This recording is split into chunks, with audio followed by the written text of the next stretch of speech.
Hi, I'm John Corvino. Some people object to same-sex relationships on the grounds that they're unnatural. But what does that mean, and why does it matter? Think about all of the unnatural things that you've done today. You woke up this morning. Did you wait for a rooster to crow? No, you probably set an alarm clock. Alarm clocks, not natural. You bathed, I hope. Did you jump in a lake? No, you probably took a shower, used plumbing, not natural. And you're sitting here looking at me on this little plastic and metal box. Not natural. And yet when people say homosexuality is unnatural, that's supposed to stop the debate somehow. When I've asked people to explain, I've gotten some pretty funny answers about what they mean. Some have said, well, of course it's unnatural. Animals don't do that. Since when did animals start providing us with our moral standards, especially in the area of sex? Think about that the next time you're humping some stranger's leg. Animals don't provide us with our moral standards, and if they did, well, second, animals do that. In fact, not only do they engage in homosexual sex, some actually form same-sex pair bonds. People are always sending me studies about this sort of thing. Gay penguins in Central Park. It's true, you can look it up. Lesbian seagulls. Lesbian seagulls? What do they have, like short haircuts and Birkenstocks or something? It's all very interesting. It's not going to solve any moral problems for us. And then they say, no, that's not what we mean. We mean it violates the natural purpose of the sexual organs, which is procreation. Except that a lot of our organs have multiple purposes. I can use my mouth for talking, for singing, for breathing, for licking envelopes, for blowing bubbles, for kissing a woman, or for kissing a man. And it seems very arbitrary to say, well, all of those are natural except the last one. Now, obviously, one purpose of the sexual organs is procreation. But is that the only legitimate purpose?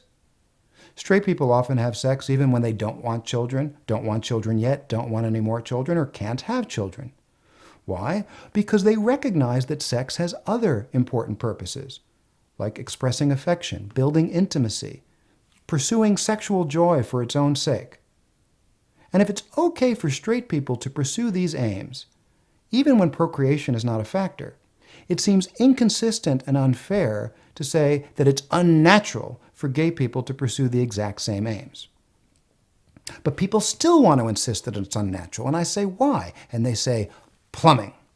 Plumbing? Yes, plumbing. The parts don't fit. And when people tell me that the parts don't fit, I have a very simple response. Yes, they do. Because if they didn't, people would try it, it wouldn't work, and they'd do something else. I mean, think about what that scenario would look like. Oh my God, the parts don't fit. What are we going to do? I don't know. You want to go bowling? Sure, this is not working. I have actually had people say to me, well, of course it's wrong because... And I want to say, if you're doing it this way, you're doing it wrong. And the more serious response to this is, anytime we reduce people and their lives and their relationships to this, to parts, that's dehumanizing.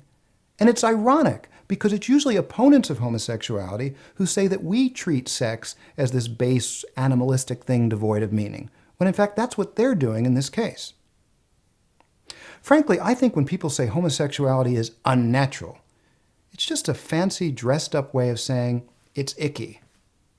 And that's no substitute for a serious moral argument.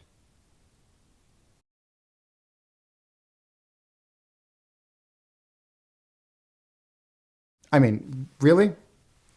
What does lesbianism look like to these people?